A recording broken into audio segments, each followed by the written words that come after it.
দিনাজপুরের সন্তান সাখাওয়াত হোসেন সাকিব মাদকের ভয়াল গ্রাস থেকে তরুণ সমাজকে রক্ষা এবং উত্তরবঙ্গের জেলা দিনাজপুরের ঐতিহ্যকে বিশ্ব দরবারে তুলে ধরার প্রত্যয়ে এক ব্যতিক্রমী উদ্যোগ নেন তরুণ এই অ্যাথলেট। ঢাকা থেকে দিনাজপুর পর্যন্ত দীর্ঘ পথ দৌড়ে অতিক্রম করার এই দুঃসাহসিক অভিযানে ইতিমধ্যেই অভাবনীয় এক নজির গড়েছেন তিনি। গত 2 এপ্রিল রাজধানীর 0 পয়েন্ট থেকে শুরু হয় সাকিবের বিশেষ দৌড়। দিনাজপুর জেলার সন্তান ও ক্রীড়াবিদ সাখাওয়াত হোসেন সাকিবের দীর্ঘ পথযাত্রায় সঙ্গী ছিলেন তার বন্ধু সাইক্লিস্ট রাব্বি। নির্ধারিত পরিকল্পনা অনুযায়ী 8 এপ্রিল পৌঁছান দিনাজপুরের 0 পয়েন্টে। এই দীর্ঘ যাত্রাপথে তিনি কেবল দৌড়েই ক্ষান্ত হননি, বরং জলপথের নানা বাধাও জয় করেছেন বীরত্বের সাথে।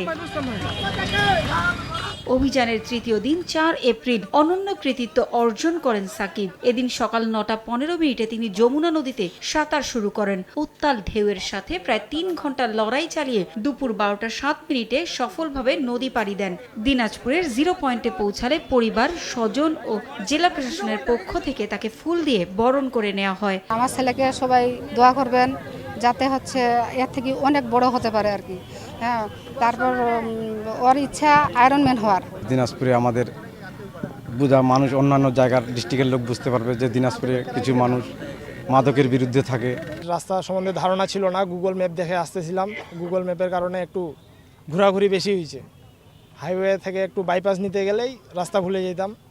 আমাদের টোটাল জার্নি 360 কিলোমিটার মাইল ফলকে, কিন্তু আমাদের টোটাল জার্নি 400+ হয়ে গেছে। চমৎকার এই অর্জনের পর নিজের অভিজ্ঞতা তুলে ধরেন সাকিব। দৌড়ানোর একটা অনেক দিনের পরিকল্পনা ছিল আমার। সেই সুবাদে আমি একটি স্লোগান সাথে নিয়ে রানিং করি। স্লোগানটি হলো মাদকের বিরুদ্ধে এসো দৌড়াই। এটি এটা আমার স্লোগানটার একটাই কারণ, আমাদের দেশে এখন মাদকাসক্তর হার বাড়ে যাচ্ছে, যে কারণে সকলকে সতর্ক রাখার জন্য এবং থাকার জন্য এই আহ্বান করা। সাকিবের এই যাত্রাকে তরুণদের জন্য একটি মাইল ফলক হিসেবে অভিহিত করেছে জেলা প্রশাসন ও আয়োজকরা। 0 পয়েন্ট থেকে দিনাজপুর 0 পয়েন্ট পর্যন্ত এই দীর্ঘ পথ, এবং তার সাথে সাইকেলের সহযোগিতা করেছে রাব্বি। আমি দুজনকে অভিনন্দন জানাচ্ছি, এবং এই মেসেজটা শুধু দিনাজপুর নয়, গোটা বাংলাদেশকে দেওয়া হয়েছে যে আসুন মাদকের বিরুদ্ধে সোচ্চার হই, নিজেও মাদক থেকে দূরে থাকি, ক্রীড়াঙ্গনে সম্পৃক্ত থাকি, নিজেকে গড়ি, পরিবারকে গড়ি এবং সমাজকে গড়ি। এই যে সাকিব এবং রাব্বিদের যে উত্থান, এটি আমাদেরকে হয়তোবা ইঙ্গিত দিচ্ছে যে আমরা পথ হারাবো না, আমরা আবার পথ ফিরে পাবো।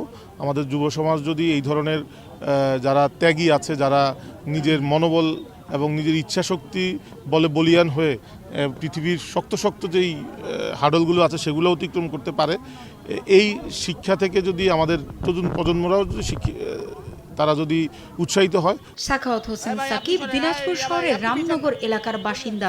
তার বাবা একজন ফল ব্যবসায়ী। সাকিব দিনাজপুরের স্বনামধন্য শিক্ষা প্রতিষ্ঠান সেন্ট জোসেফ স্কুল থেকে 2022 সালে এসএসসি পরীক্ষায় উত্তীর্ণ হন। সড়ক পথে দৌড়ে জেলার ঐতিহ্যকে তুলে ধরায় আনন্দিত দিনাজপুরবাসী। সময় সংবাদ, দিনাজপুর।